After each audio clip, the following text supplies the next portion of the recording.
Hey, it's Patrick from JMP Cycles, and I'm going to show you how to do a compression test on your motorcycle. But first, let's talk about why you would want to do that. And basically, think of it as kind of a health check for your bike. If you're having some issues, this is a good place to start to maybe eliminate some possible problems. And basically what this compression check is going to do, it's going to kind of point us in the direction if we have a problem with piston ring seal, valve seals, or possibly we tapped a valve and we have a valve seat issue, something like that. It's going to point us in that direction if you had a loss of power or the bike's just not running right. A lot of times if you were to call a shop, this is one of the first things they would ask. You are going to need a special tool, this compression tester here. I'll link you guys to one of these. If you don't have one or don't want to buy one, you can rent them at like a local auto parts store. Most of them rent them to you pretty cheap. They're not overly expensive. If you're going to be doing any kind of work on your own bikes, this is a nice thing to have around. You won't use it a lot, but it comes in handy when that time comes.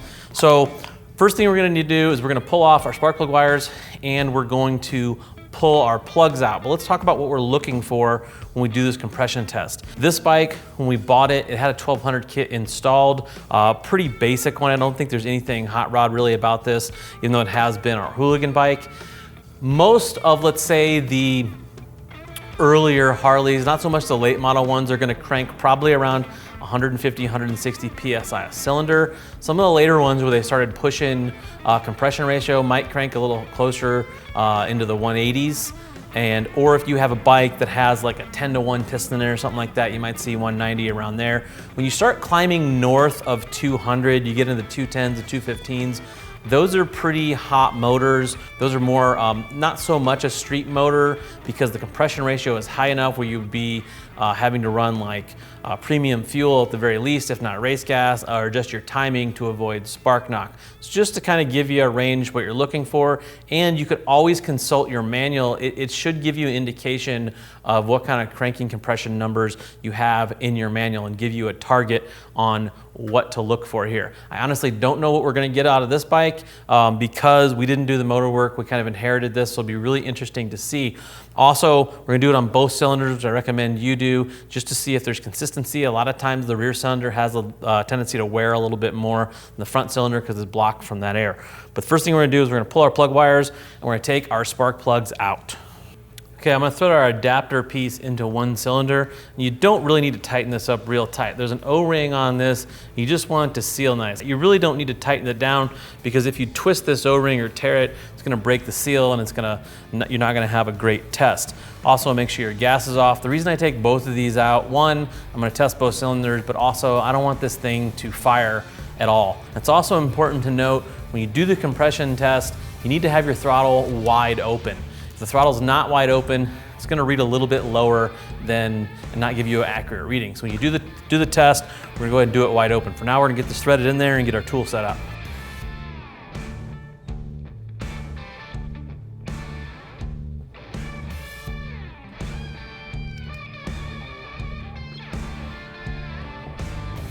I'm going to turn the bike on. I'm going to start cranking the bike, holding the throttle wide open. Probably crank it for 5 seconds or so. You want to crank it till this needle stops moving. It's going to it's not going to move smooth. It's going to kind of bounce forward. Once it stops moving, then you can stop cranking the bike.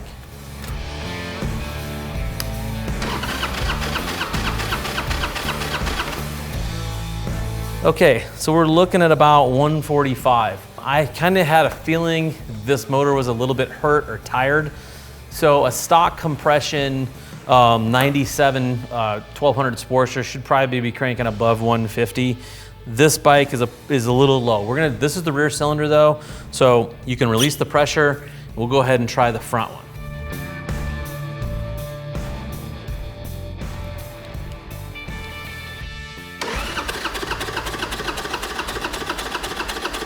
So 150 just under on the front cylinder, which, like I said, I didn't build this motor. I know it's an aftermarket 1200, so if they used a 9-to-1 piston, then this isn't too far off, but I did figure the motor was getting a little tired when we were racing last year.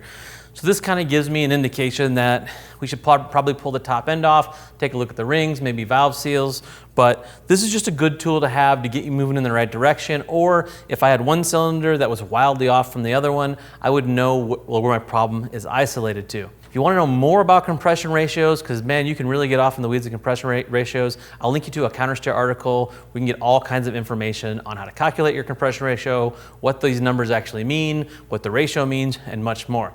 As always, have a comment, drop it in the comment section. Go work on your motorcycle.